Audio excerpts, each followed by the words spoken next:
कहते हैं दिल्ली दिल बरों की है, दिल जलों की है। कहते तो ये भी हैं कि दिल्ली दिल फरेबों की भी है। और लकी यानी कि लक्ष्मण लाल अग्रवाल में ये सारे गुण मौजूद थे। लोग उसकी शक्ल को देखकर ही कह देते थे, अबे दिल्ली से हो क्या। लकी वैसे दिखने में स्मार्ट और अट्रैक्टिव था, पर जेब से खस्ता हालत होने की वजह से रहता बेहद सिंपल तरीके से था। शर्ट का रंग उड़ा हुआ और पैंट से पैबंद जुड़ा हुआ। कहने को तो उसकी उम्र के लड़के दिल्ली की सड़कों पर रात को मोटर बाइक दौड़ाते थे, लेकिन लकी उर्फ लक्ष्मण लाल अग्रवाल सिर्फ कमरे से कॉलेज में पढ़ाई और गर्लफ्रेंड डिंपल के साथ थोड़ा वक्त बिताना, फिर कॉलेज से दुकान, दुकान से जब होम डिलीवरी आए तो वहां, और फिर घर चला जाता था। हाँ, कभी कभी जब वो किसी लड़के को खाली सड़क पर मोटर बाइक दंदनाते हुए देखता तो कहता, एक दिन अपना टाइम भी आएगा जब मैं चश्मा लगाकर बैठूंगा और पीछे डिंपल को बैठाऊंगा। देखना, जब वो मेरी कमर में अपना हाथ कसेगी और मैं तेजी से मोटरसाइकिल को इंडिया गेट के आसपास दौड़ाऊंगा, तो सारे दिल्ली का दिल हम दोनों को देखकर जलेगा। दुकान में रखा हुआ बर्नॉल भी काम नहीं आएगा। लकी ने कहा और अपने हाथ में बर्नॉल की क्रीम को दबा दिया। जैसे ही उसने क्रीम को दबाया, उस क्रीम बाहर आ गई। अबे गाजे, क्या कर रहा है? वो कोई स्पंज की गेंद है क्या जो उसे दबा रहा है? दुकान के मालिक ने उससे फटकारते हुए कहा और उसके सर पर एक चपत लगा दी। Sorry sir. लकी ने अपना सिर बचाते हुए कहा। वो खरौल बाग में स्थित एक छोटी सी मेडिकल स्टोर पर काम करता था। उसकी दुकान का नाम था चमन मेडिकल स्टोर और उसके ओनर का नाम था चमन लाल। लकी पिछले 5 साल से इन्हीं की दुकान पर काम कर रहा था। यहाँ इस छोटी सी शॉप पर काम करना उसकी मजबूरी थी। लाइफ में कंगाली की वजह से उसे कॉलेज में पढ़ाई पूरी करने के लिए पार्ट टाइम जॉब करना था। उसने कई अच्छी जगह अच्छी तनख्वाह की नौकरी ढूंढी, पर नहीं मिली और वो इस मेडिकल स्टोर पर ही अटक गया। गधे, अब इसके पैसे क्या तेरा बाप भरेगा? कटेगा। इसका पैसा भी तेरी तनख्वाह से कटेगा और एमआरपी से डबल रेट में कटेगा। चमन ने अपने दांतों को किचमिचाते हुए कहा। गुस्से की वजह से उसकी नाक फूल गई थी और लकी की सांसें। उसने घबराते हुए ओनर से पूछा, एमआरपी से डबल क्यों सर जी? ताकि अगली बार से ऐसी कोई हरकत करने से पहले तू डबल बार सोचे, चमन ने कहा और उसके हाथ से ट्यूब छीन ली। उसका जी तो चाह रहा था कि वो लकी की खोपड़ी पर एक और बार अपना हाथ साफ कर ले, लेकिन उससे पहले ही दुकान का फोन बजने लगा। फोन की घंटी बजते ही लकी को वहां से निकलने का मौका मिल गया और वो भागते हुए फोन उठाने के लिए चला गया। हेलो जी, करोल बाग के बेस्ट मेडिकल चमन मेडिकल स्टोर से बोल रहा हूँ, बताइए क्या काम था? ये लकी की पेटेंट लाइन थी। चाहे कहीं से भी फोन आए, लेकिन उसे फोन पर बस यही बोलना था। जैसे ही इधर लकी ने अपनी बात कही, उधर से जवाब आया, मैं ब्लूमिंग नाइट होटल के कमरा नंबर 303 से बात कर रहा हूँ। एक छोटा सा ऑर्डर है, नोट करो और जल्दी से होटल पर डिलीवर करवा दो। वो एक लड़के की आवाज थी। उसकी आवाज में काफी भारीपन और एक अजीब सी जल्दबाजी थी। जैसे ही लकी ने वो आवाज सुनी, पता नहीं क्यों उसे वो आवाज जानी पहचानी सी लगी। जी सर, बताइए आपका क्या ऑर्डर है? हाँ तो लिखो, हार्ट प्ले के 2 पैकेट और 1 पैकेट टिश्यू। लकी, जो कि अपना पेन लेकर खड़ा था, हार्ट प्ले का नाम सुनते ही झिझक गया। असल में हार्ट प्ले नाम का एक कंडोम आता था और इसलिए उसका नाम सुनते ही लकी शर्मा गया था। इतने साल से भी मेडिकल की स्टोर पर काम करने के बाद उसे इन चीजों का नाम सुनने में शर्म आती थी। हेलो भाई, लिखा कि नहीं लिखा? उस आदमी ने फिर से लकी से पूछा। जी सर, लिख लिया सर, लिख लिया। लकी ने खिसियाकर हंसते हुए कहा। लिख लिया तो फिर लेकर निकल, उस लड़के ने कहा। उसकी आवाज सुनकर ना जाने ऐसा क्यों लग रहा था कि वो बहुत बड़ा आदमी था। जी सर, लेकिन सर बाहर तो बारिश हो रही है, लकी ने कहा। उसने देखा कि बाहर बहुत तेज बारिश हो रही थी। उनकी दुकान के सामने पानी भर गया था और तेज हवाओं की वजह से चमन मेडिकल स्टोर का बोर्ड भी गिर गया था। लकी को लग रहा था कि वो इतनी तेज बारिश में अभी एकदम से तो नहीं निकल पाएगा, तो उसने उस लड़के को समझाते हुए कहा, सर मैं ऑर्डर तो ले आऊंगा पर थोड़ा टाइम लग जाएगा, बारिश थोड़ी थम जाए आप। इससे पहले कि वो कुछ आगे बोल पाता, फोन पर लड़का बोल पड़ा। तुम्हारे मालिक को पता है कि तुम मल्होत्रा जी के लड़के को मना कर रहे हो? हाँ पता है, बारिश हो रही है, इसलिए सारा सामान अच्छे से थैली में पैक करके लाना और लेट नहीं होना चाहिए, समझे? उस लड़के ने कहा और इससे पहले कि लकी आगे कुछ कह पाता, उसने फोन काट दिया। उधर से लकी के दुकान का ओनर उसे घूर कर देखा जा रहा था। लकी के हाथ में पेन और पेपर देखकर ही वो समझ गया था कि उसके पास कोई ऑर्डर आया था। आज वैसे भी इतनी बरसात होने की वजह से सुबह से इक्का दुक्का ग्राहक ही दुकान पर आए थे। ऐसे में उसकी दुकान का मालिक एक भी ऑर्डर को छोड़ना नहीं चाहता था। वो लकी को देख रहा था और लकी बारिश की ओर देख रहा था। बारिश का बहाना नहीं चलेगा, जाना पड़ेगा, चमन लाल ने कहा। मैं बहाना नहीं कर रहा सर, थोड़ी बारिश धीमी हो जाए तो मैं चला जाऊंगा। अभी आप खुद ही देखिए कितनी तेज बारिश है। वो पता नहीं कोई मिस्टर मल्होत्रा का कोई बेटा कुछ ज्यादा ही जल्दी में था। मैं साइकिल से तो पहुंच नहीं पाऊंगा इतनी जल्दी। लकी ने उनकी ओर देखते हुए कहा। क्या कहा? मिस्टर मल्होत्रा जी का बेटा? तू मेरी दुकान बंद करवाएगा क्या? अभी क्या भी निकल उनका ऑर्डर लेके, वो हमारे बहुत पुराने कस्टमर है, चमन ने कहा। पर लकी ने कहा ही था कि चमन बोला, पर कुछ नहीं, तू मेरी मोटरसाइकिल ले जा, उसने गुस्से में कहा। अरे सर जी, 200 के ऑर्डर में मुश्किल से 40 रुपए बचेंगे, इससे 3 गुने का तो पेट्रोल ही लग जाएगा, और अगर गाड़ी रास्ते में बंद हो गई तो अलग से खर्चा, लकी ने समझाते हुए कहा।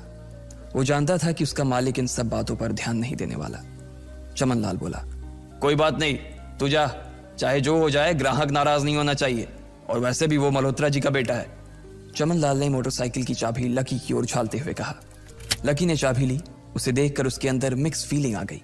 एक तो वो बहुत खुश हुआ कि बड़े दिनों बाद बाइक चलाने को मिलेगी, पर वहीं दूसरी तरफ दुखी इसलिए हुआ कि बाइक मिली भी तो ऐसी तेज बारिश में, अगर खराब हो गई तो इसकी चपत भी उसके सिर पर ही पड़ेगी। वो मुंह लटकाकर रेनकोट और हेलमेट पहनते हुए वहां से निकल गया। बाहर आकर बाइक को देखा तो लकी ने मन में सोचा, चलो ठीक है, जो होगा देखा जाएगा, कम से कम बाइक तो चलाने को मिल रही है। दरअसल लकी इतने साल काम करने के बाद भी अपने लिए एक मोटरसाइकिल नहीं ले पाया था। लकी की तनख्वाह ही इतनी भर थी कि सिर्फ उसके कमरे का किराया, उसकी साइकिल में डालने वाली हवा का खर्च, बिजली पानी का बिल और डिम्पल के साथ महीने में 1-2 बार बाहर खाने का खर्चा ही निकल पाता था। उसे डिम्पल की कही बात अक्सर याद आती थी, लकी, अगर अगले 2 महीने में तूने बाइक नहीं खरीदी ना तो मैं तेरे से ब्रेकअप कर लूंगी, देखना। असल में डिम्पल को लकी के साथ बाइक पर घूमने की बड़ी तमन्ना थी। लकी की इस उजाड़ जिंदगी में एक वही तो थी जिसके लिए जिंदा रहने को उसका जी चाहता था। जब भी वो उससे बाइक की बात करती तो लकी डिम्पल की इस बात को हंसकर टाल देता था। वो अपने मन में इस बात को अच्छे से जानता था कि डिम्पल उससे बहुत प्यार करती थी और वो उससे कभी छोड़ कर नहीं जा सकती थी। वो दोनों एक दूसरे में ऐसे घुले मिले थे जैसे बादल बरसात में घुल जाती है। लकी को डिम्पल बहुत पसंद थी और वो उसके लिए दुनिया जहां की खुशियां खरीद कर ला देना चाहता था। वो चाहता था कि एक दिन वो डिम्पल को प्लेन में बैठाए, लेकिन उसके ये सब ख्वाब इस कम तनख्वाह की नौकरी की वजह से कभी पूरे नहीं होने वाले थे। पर आज उसके पास एक मौका था। वो डिम्पल को अपने साथ इस बारिश में राजपथ घुमाना चाहता था। वो उसे दिल्ली दिखाना चाहता था। चमनलाल को देने के लिए उसने पहले से ही बहाना सोच रखा था। बस जल्दी से वो ये डिलीवरी देकर सीधे डिम्पल के पास ही जाने वाला था। उसने होटल ब्लूमिंग नाइट के बाहर मोटर बाइक पार्क की और सीधे होटल के अंदर चला गया। लकी ने रिसेप्शन पर पहुंचकर नमस्ते करते हुए रिसेप्शनिस्ट को बोला, जी मैं चमन मेडिकल स्टोर से आया हूँ, रूम नंबर 303 का ऑर्डर था सर। रिसेप्शन पर खड़ा आदमी उसके हाथ में काली थैली को देखकर समझ गया था कि उसमें क्या था और वो मंद ही मंद मुस्कुराते हुए बोला, 3rd फ्लोर पर है, लिफ्ट से चले जाओ, रेनकोट ही उतार देना। जैसा उस आदमी ने कहा लकी ने ठीक वैसा ही किया और लिफ्ट में चढ़ने के कुछ ही देर बाद वो 3रे माले पर पहुंच गया था।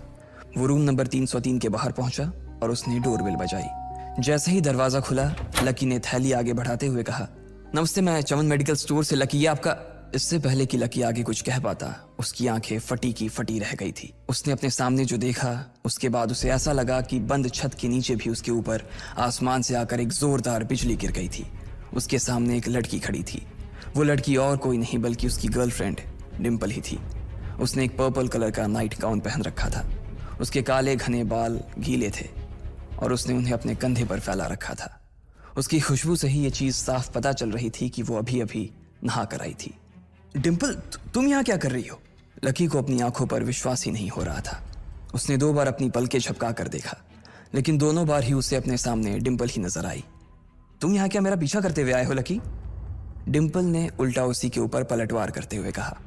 लकी को देखकर उसके दिल की धड़कन भी तेज हो गई थी। उसे उम्मीद नहीं थी कि लकी यहाँ आ जाएगा। उसने ना तो सुबह से उसे फोन किया था और ना ही उसके मैसेज का कोई जवाब दिया था। वो अपने मन में सोचकर बैठी थी कि वो अगले दिन खुद ही उससे मिलकर बोल देगी कि उसकी तबीयत खराब थी। डिम्पल बेबी, क्या हो गया? किससे बात कर रही हो? अचानक से एक गबरू जवान सा लड़का दरवाजे के पास आकर खड़ा हो गया था। उसने बनियान पहन रखी थी। लकी उसे पहचान गया था। साले राहुल के बच्चे, तेरी हिम्मत कैसे हुई मेरी डिम्पल को हाथ लगाने की? लकी ने जैसे ही राहुल को देखा उसके तन बदन में मानो आग सी लग गई थी। वो उसे इस वक्त इतना बुरा मारना चाहता था, इतना बुरा पीटना चाहता था जिसकी कोई हद सीमा नहीं थी। लकी जिस कॉलेज में पढ़ता था राहुल और डिम्पल भी उसी में पढ़ते थे और वो कॉलेज राहुल के फादर का ही था। डिम्पल ने राहुल के पिता की एक कंपनी में जॉब पकड़ ली थी और राहुल उस पर बहुत लाइन मारता था। लकी ने 1-2 बार डिम्पल को उससे दूर रहने के लिए भी कहा, लेकिन डिम्पल ने उसे ये कहकर टाल दिया था कि वो सिर्फ अच्छे दोस्त थे। आज भी इससे पहले कि वो आगे बढ़ता, डिम्पल उन दोनों के बीच आ गई। रुक जाओ, डिम्पल ने गुस्से में कहा और लकी के सीने पर हाथ रखकर उसे रोक दिया। लकी लंबी सांसें ले रहा था और कुछ ही सांसों के बाद उसका गुस्सा शांत हो गया। अब डिम्पल के पास भी छुपाने के लिए कुछ नहीं था, इसलिए उसने लकी से कहा, लकी, आज से तुम्हारा और मेरा ब्रेकअप। ब्रेकअप? लकी के पैरों के नीचे से जमीन खिसक गई थी। उसकी आंखें नम हो गईं। लकी को उसकी बातों पर विश्वास नहीं हो रहा था। उसने डिम्पल की ओर देखा और बोला, डिम्पल, हम पिछले 1 साल से एक दूसरे के साथ हैं और तुम हो कि मुझसे ब्रेकअप करना चाहती हो? अरे मैं तो तुम्हारे लिए नई बाइक लेने वाला था।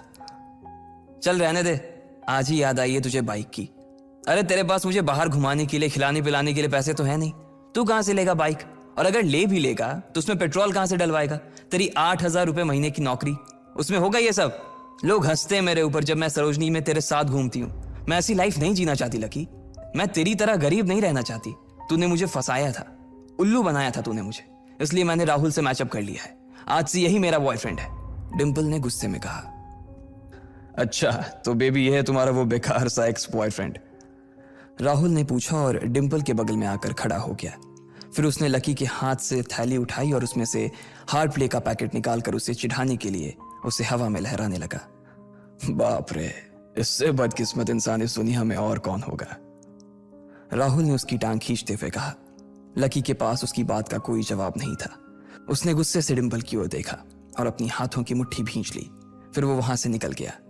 अबे पैसे तो ले जा, सब कुछ फ्री में देता जाएगा क्या? राहुल ने जोर से ठहाके लगाते हुए कहा, लेकिन लकी बिना उसकी बात सुनते ही निकल गया। उसके दिमाग में डिम्पल के कहे शब्द गूंज रहे थे। उसने कभी सपने में नहीं सोचा था कि डिम्पल उसके साथ कुछ ऐसा भी कर सकती थी। जिस इंसान के लिए वो इतना कुछ करना चाह रहा था, उसे उसकी कोई कदर ही नहीं थी। लकी इतना हताश हो गया था कि बुरी तरह से रोने लगा। इस बार वो लिफ्ट से नहीं बल्कि सीढ़ियों से नीचे उतरा और एक ही एक सीढ़ी उतरने के साथ उसके आंसू आंखों से छलकते जा रहे थे। जब उसकी आवाज सुनकर कुछ लोग अपने कमरे से बाहर आए तो लकी ने तुरंत अपने आंसू पोंछे और तेजी से वहां से भाग गया। उसे जिंदगी में पहली बार प्यार हुआ था और पैसों की कमी की वजह से ना सिर्फ उसका प्यार बल्कि उसकी पूरी जिंदगी बर्बाद हो गई थी। लकी जैसे ही बाहर आया तो उसने देखा कि बाहर अंधेरा हो गया था। आसमान में तेज बिजली कड़की और बारिश जो थमी थी एकाएक फिर से झमाझम बरसने लगी। ये देख लकी के थमे हुए आंसू एक बार फिर से छलक गए। उसका दिल बुरी तरह से टूट चुका था, लेकिन उसे इस बात की खुशी भी हो रही थी। आखिर आज उसे डिम्पल का असली चेहरा नजर आ गया था। वो तो उसके साथ घर बसाने की सोच रहा था, लेकिन अच्छा हुआ कि उसने पहले ही उसका घर बर्बाद होने से बचा लिया। लकी को दुख तो बहुत हो रहा था, पर उसे यह भी लग रहा था कि उसे आगे चलकर यही दुख उसे खुशी देने वाला था। लेकिन एक चीज थी जो लकी को परेशान कर रही थी, वो थी उसकी माली हालत। उसकी जेब इतनी तंग थी कि उसे फटी हुई जेब की पैंट पहनकर घूमना पड़ता था। कभी कभी तो लकी सिर्फ रोटी खाकर दिन काट लेता था। वो कब से कोशिश कर रहा था कि कोई अच्छा काम पकड़ सके, लेकिन उसे कोई काम देने को राजी नहीं था। उसने टूटे हुए दिल को दिलासा देते हुए मन में सोचा कि डिम्पल पर खर्च होने वाले पैसे बच जाने से शायद उसके हालत सुधर जाएंगे, पर फिर भी वो रातों रात रईस नहीं हो जाने वाला था। उसने ऊपर आसमान की ओर देखा और जोर से चिल्लाया, अगर इतना ही अनलकी बनाना था तो फिर नाम लकी क्यों रखा भगवान? वो जितनी जोर से चिल्ला सकता था उतनी जोर से चिल्लाया। उसकी आवाज से आसपास खड़े लोग एक बार तो डर गए थे। लकी ऊपर ही देख रहा था और उसके आंसू बारिश के पानी के साथ मिल गए थे। जैसे ही वो फूट कर रोने को था, तभी उसके फोन पर एक मैसेज आया। जैसे ही लकी ने अपना फोन निकालकर उस मैसेज को पढ़ना शुरू किया, उसकी तो आंखें ही चमक गई। अचानक उसके आंसू हंसी में बदल गए और वो जोर जोर से वहीं सड़क पर नाचने लगा। उस मैसेज में लिखा था, परिवार की रिसर्च और परिवार के निर्णय के हिसाब से अग्रवाल परिवार का वारिस लक्ष्मण लाल अग्रवाल उर्फ लकी ने गरीबी अभ्यास की परीक्षा को पास कर लिया है और आज से ही वो उस जमीन और उस जायदाद का मालिक हो जाएगा जो परिवार ने उसके नाम कर रखी थी। आखिर क्या करेगी डिम्पल जब जानेगी वो लकी का पूरा सच? जानने के लिए देखते रहें Insta millionaire only on pocket FM। Download now.